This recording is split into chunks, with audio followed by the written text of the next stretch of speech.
दोस्तों इस वीडियो में हम जाने वाले हैं एक रोमांचक अंतरिक्ष के सफर पर और जानेंगे 5 ऐसे ग्रहों के बारे में जो बिल्कुल धरती जैसे हैं। तो अपनी कुर्सी की पेटी बांध लीजिए और वीडियो में लास्ट तक बने रहिए।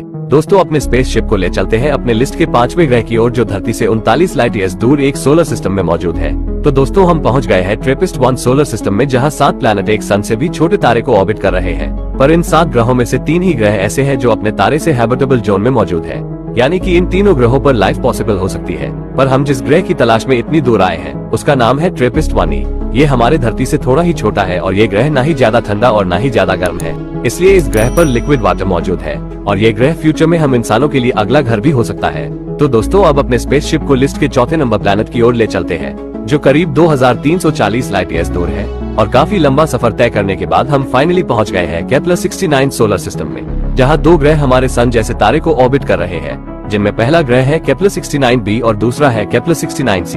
पर इनमें से सिर्फ केप्लर-69c प्लैनेट ही अपने तारे से हैबिटेबल जोन में है, जो धरती से करीब 70% बड़ा है और ये प्लैनेट अपने तारे का एक ऑर्बिट करने में करीब 242 दिनों का समय लगाता है।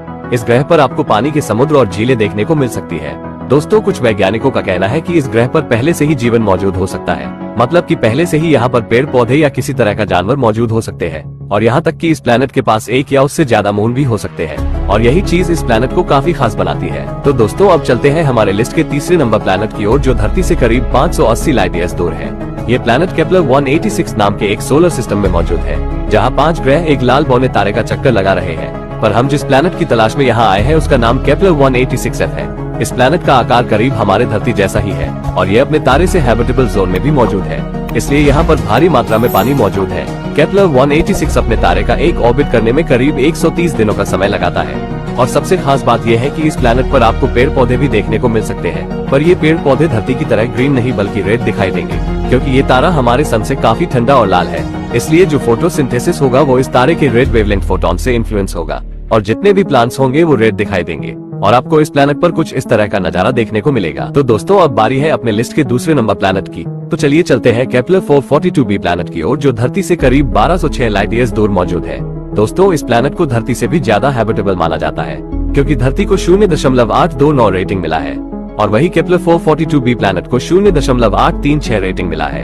ये प्लैनेट धरती से करीब 33% ज्यादा बड़ा है और यहाँ पर धरती की तरह ही लिक्विड वाटर मौजूद हो सकता है और यहाँ पहले से ही कोई जीवन मौजूद हो सकता है। दोस्तों ये ग्रह अपने तारे का एक ऑर्बिट पूरा करने में करीब 112 दिनों का समय लगाता है। तो दोस्तों अब समय आ गया है अपने लिस्ट के पहले नंबर ग्रह की ओर जाने की। तो चलिए चलते हैं केप्लर-452 सोलर सिस्टम की ओर जो धरती से करीब 1400 लाइट ईयर्स दूर है। और इस सोलर सिस्टम में एक ग्रह मौजूद है जिसे केप्लर-452b कहा जाता है और ये ग्रह धरती से इतना मिलता जुलता है कि इसे अर्थ 2.0 भी कहा जाता है। इस ग्रह पर भी धरती जैसा पानी का समुद्र और एटमॉस्फेयर मौजूद हो सकता है। दोस्तों ये ग्रह हमारे धरती से 60% ज्यादा बड़ा है और ये ग्रह जिस तारे का परिक्रमा करता है वो भी हमारे सूरज जितना ही बड़ा है।